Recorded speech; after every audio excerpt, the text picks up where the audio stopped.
49ers fans, those faithful to the Bay, welcome to C-Train Station and welcome back. Hey, those who are new, welcome to C-Train Station. We talk all about Bay Area sports, but let's talk about the San Francisco 49ers. Let's talk about some recent news and notes from C-Train Station about the Niners. Let's kick it off. So the Niners say that they're going to bring in competition, veteran competition, to compete with second-year now kicker Jake Moody. I like that idea, but I don't love it, and I'll tell you why. If I were the Niners, I would jettison Jake Moody. Like, we're just going to go like this. Long story short, I got a pretty big history in soccer, a professional history in soccer, semi-pro playing and college, but professional working in soccer. I get it. Not the same thing. However, just follow me here. Like, my 30 years of coaching kicks might have something to do with the person who kicked something. Maybe or maybe not. Maybe, I think so. Jake Moody isn't a natural kicker of anything. His plant foot is almost always off. You can see that he's visibly shaken and messed up on the sidelines. I mean, he really goes through the emotions, which would be okay if his field goal percentage was greater. And did I say the plant foot yet? Well, his plant foot's almost always wonky in a different position. It shouldn't be like that. And he's not a pure kicker. He swings his leg instead of kicks. And there's a huge difference. Phil Dawson is a kicker. Phil Dawson, kicker. Wade Ritchie, former Niners kicker Wade Ritchie, is a swinger. Is a swinger instead of a kicker. Jake Moody, let's just go with stats here, right? Because it's like when my emotions get a little high because I truly don't think that Jake Moody is a good kicker of anything. I literally just don't think so. He's got power and he reminds me, okay, 49ers, he reminds me of like Jim Druckenmiller of kickers, okay? For those who are old enough to remember. But if we want stats to back what I'm saying up, right? It's like, C-Train, you're going hard on Jake Moody. I should go harder on Jake Moody, and this is why. His field goal percentage, get this, it was 70%. It was 70%. That's terrible, that's horrible, that's no good, very bad, right? Where does that rank in the league? How many teams are there, right? It ranks 39th in the league. There were 39 kickers that were better, that had a better field goal percentage. Not good enough. That's not even, I don't understand what we're doing here. We're just going to move on, right? Okay, here we go. Matt Maiocco is saying that there's no deal in sight for Brock Purdy. No deal in sight. That the Niners offered him something and it's not even really close. I really don't think this is a good thing. And remember this, because out of this whole sort of this whole C-Train news and notes this week or this time, this is a big one. I fundamentally disagree with how the Niners negotiate deals. Trent WIlliams, Nick Bosa, Christian McCaffrey, and Brandon Aiyuk all had incredibly down seasons after late contract negotiations. All of them. Who's had a good season?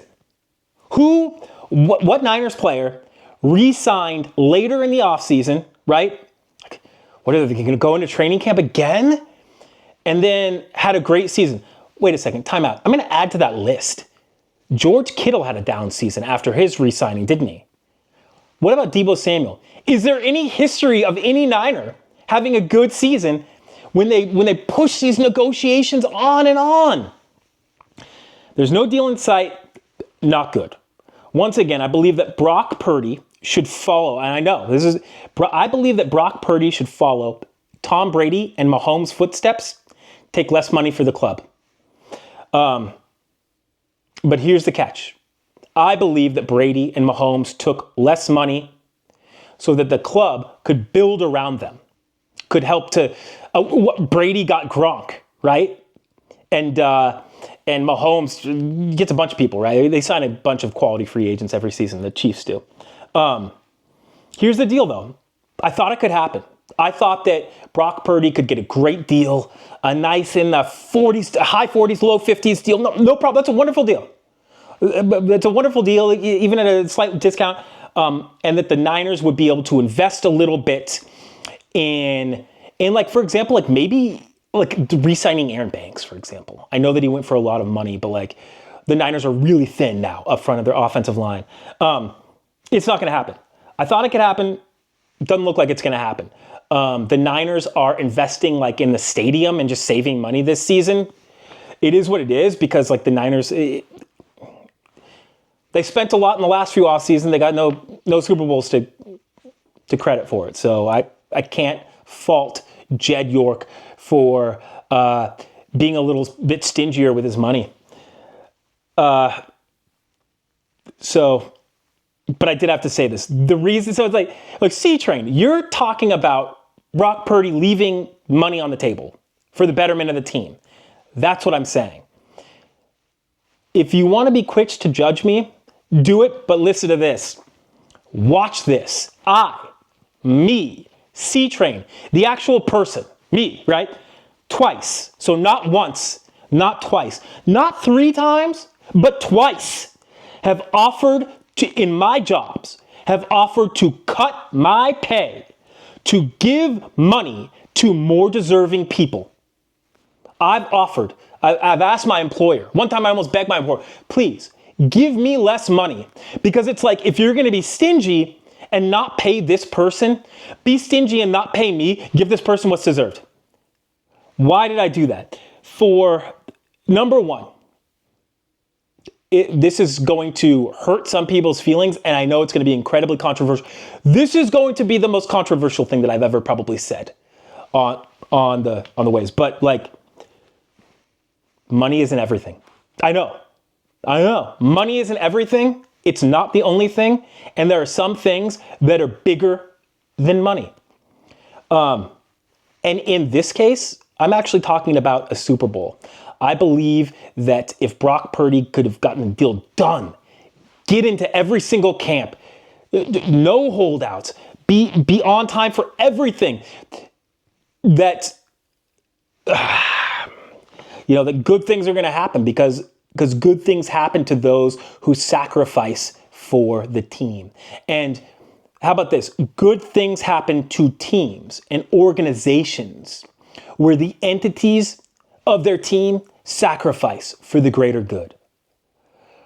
If Brock Purdy, if this goes into training camp, this contract negotiation, and Brock Purdy skips out on practices and training and conditioning, I will with a fine-tooth comb over and over and over critique every little injury that he gets this next season with good cause. This is why. You can't go into a physical NFL season without proper conditioning and training with your team. I'll give you an example. Trent WIlliams, he held out, he got hurt. Christian McCaffrey, he friggin' waited for a contract, he's hurt. Should I go on? Should I go on? How about this? Does it make sense? That when you're training for something so physical like at football that you'd want to be at every single training experience and practice to hone your body, like the iron sharpens iron? It stinks that Brock Purdy, with all of these deals, with all of these endorsements, with John Deere, with Toyota, I understand that he wants to get the value. He wants to get his bag, right? But I also understand that there are things bigger, that there are sacrifices that can be made for the greater good. But I just don't think that this is a situation, and that stinks. And I think that this is both Brock Purdy and the Niners. The Niners pulling back any money, it's like, okay, I get it. So the Niners haven't signed any like real big free agents or anything like that. So Purdy's like, okay, I get it. You guys aren't doing anything with any money necessarily. So I'm going to sit back and I'm going to see what I can get. Understandable.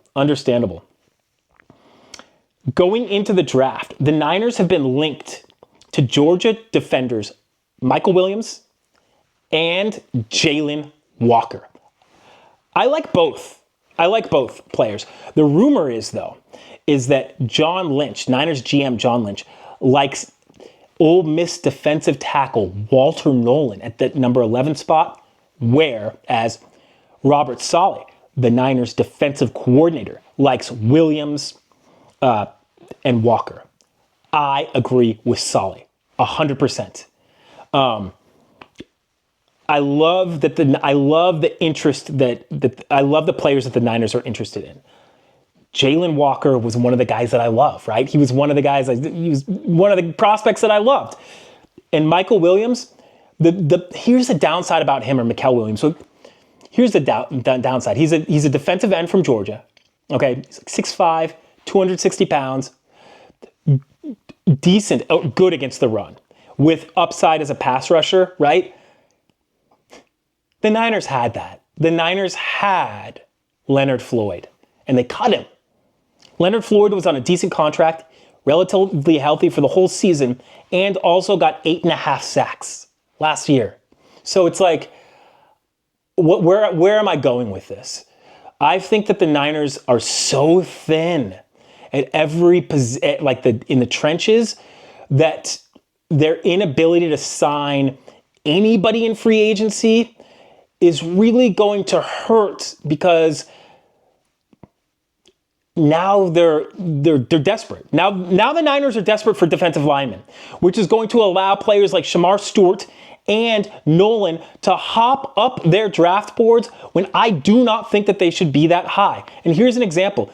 If the Niners kept Leonard Floyd, that would allow them to, okay, so say that they kept Leonard Floyd. Now we say that Tyler Warren and Maiocco Williams are both there at that number 11 slot. The Niners would be allowed, they'd be given the leeway, right, to draft Tyler Warren, a player, all pro potential, I'm not going to say Hall of Fame, but Tyler Warren, tight end, plays a little bit of fullback, halfback, and quarterback as well. He is a baller, a gamer, and while he might be the best player, the Niners will then go for need. That is I understand that. That's what teams do all the time. However, what I'm saying is this time, the Niners have left themselves so short on the defensive and offensive lines that it doesn't allow, it barely is going to allow, or it's going to hamper the Niners' vision to look for the best player available, which I think is just so destructive. And here's an example. Last season, I was in love with Brock Bowers, who all pro Brock Bowers now, right?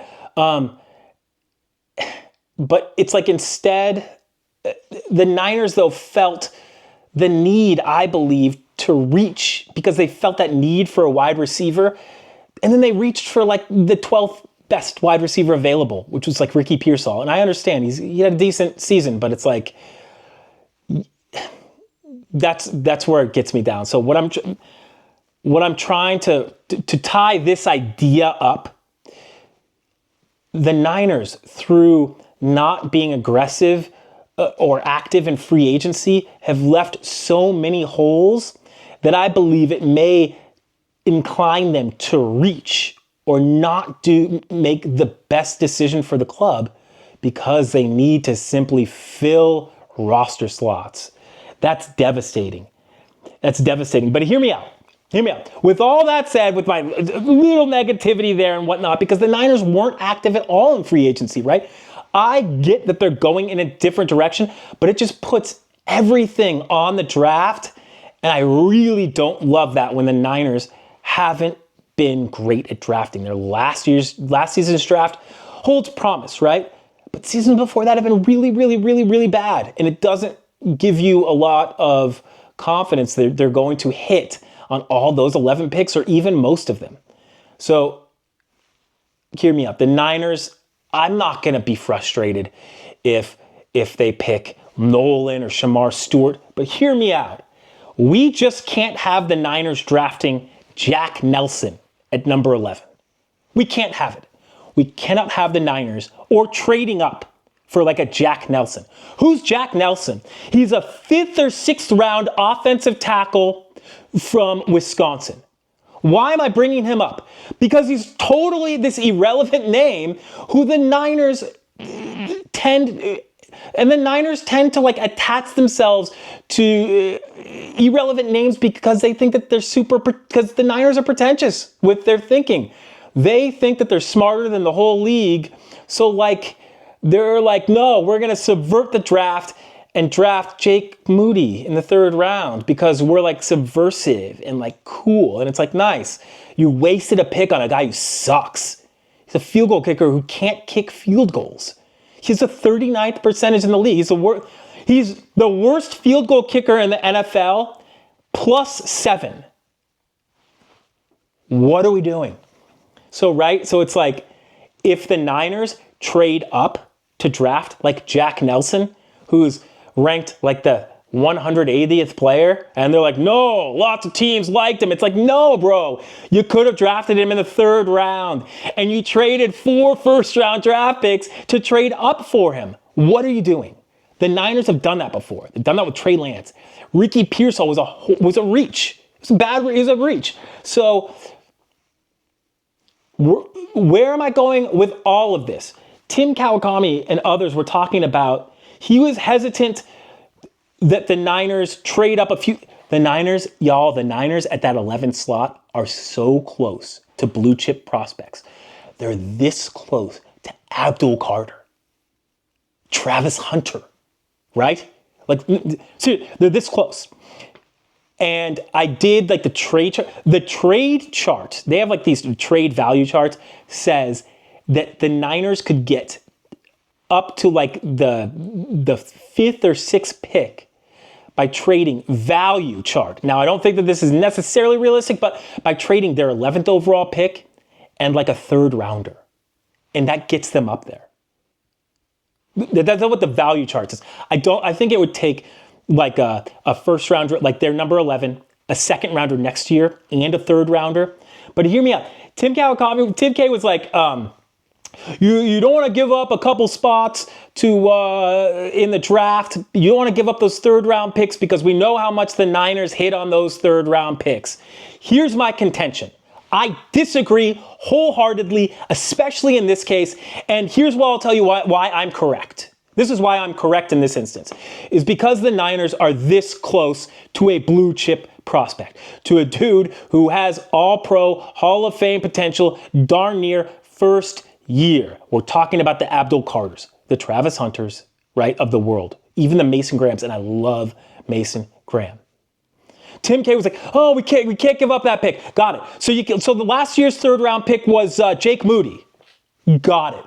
So you wouldn't trade your pick and Jake Moody for an almost guaranteed star. Got it. That makes no sense. It especially makes no sense this season because the Niners are this close. They're not trading the 24th pick all the way up to 2. They'd be trading like 11 to 7 or 5. That is so doable. It makes so much sense because instead of like hoping, well, who's that defensive end? Jack Sawyer from Ohio State. Instead of like hoping that he'll be great, a 2nd rounder in Jack Sawyer, you could definitely draft with a 2nd round draft. Instead of drafting him at number 11, because they would do that, you get like an Abdul Carter, a blue chip prospect.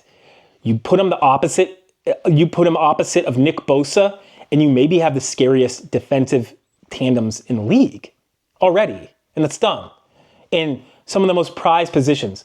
So I wholeheartedly disagree with that thinking, with the specifically in this draft. Did the Niners draft Demo Lenore in like the 5th round, 3rd round, whatever? Yes. And also they drafted Jake Moody.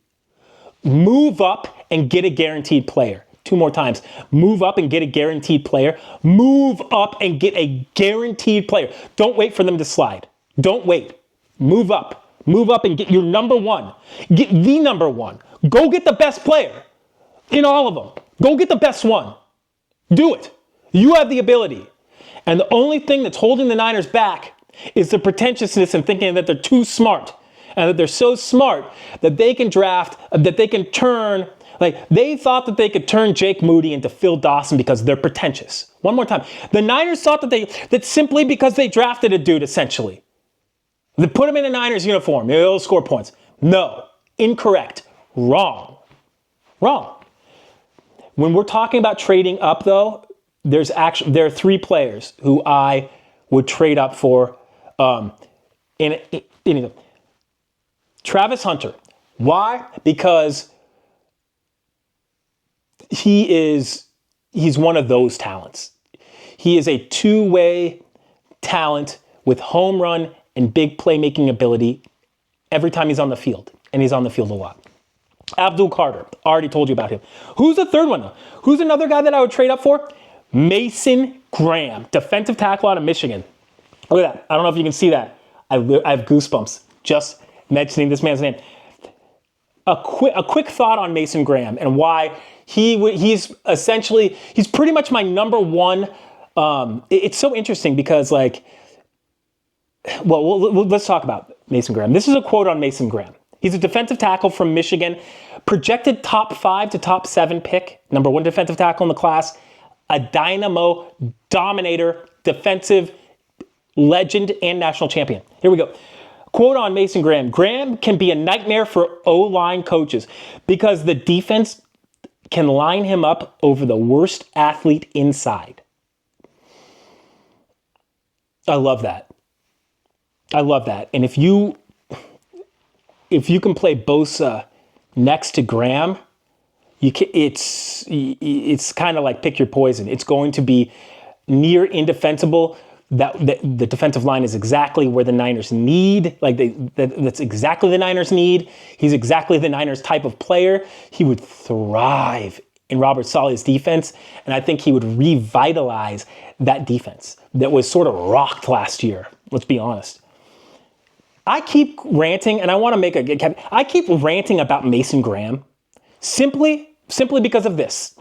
I rant about Mason Graham and why I want the Niners to trade up for him because he was one of the only players that popped off the screen when I watched actual game footage, right? So when I didn't know Mason Graham was a top prospect. I just knew him to be that dominator number 55, who whenever I saw Michigan play was dominating the opponent's offensive line. Always in the backfield, always making plays. So that's, in my opinion, the actual game footage is really where it counts. And that counts. And the eye test, he passed my eye test, and I don't have anything more to say about it. It's like, that is, what other player have I claimed to have passed my eye test or draft prospect this season? None, and Travis Hunter sort of does because I watched some Colorado games and he does really stick out as a dynamo, as a diaper dandy. But like, when I won't outthink my eyes. Because I got like a 5 head here, okay? I'm a big thinker, see, trainers, but my eyes, I have to trust them. I trust what I see. And whenever I saw Mason Graham on that field for Michigan, he was dominating. Trading the Niners 11 pick, a second rounder next year, and a third round pick this year, would be peanuts to get a foundational piece of your defense and a player who immediately can come in, start, and produce. Mason Graham is always in the backfield, and he plays on defense. It's a good thing for defense, right? I love it. Who is, let's see, is there any, like, I love to ask at least like one question, right, to the audience. This is my question to you. I told you that Mason Graham really stood out, that he passed the eye test when I actually watched college football games. Is there any one player in this draft, any one player who you saw in a game and who just really popped out to you, who really popped out? Players in the past who have popped out, like Reggie Bush, Jeremy Shockey, okay? Tom Brady popped out to me in the Outback Bowl, I believe, against Alabama. Look that up. Believe your eyes and let me know. Believe your eyes and also believe your friggin' keyboard fingers when you type up when you tell me who really stood out to you and why. All right. Hey, have an absolutely great weekend. Hope you have a great rest of the day. And of course, for you San Francisco 49ers content, like, subscribe, follow. And I'll see you next time at C-Train Station. Have a good one.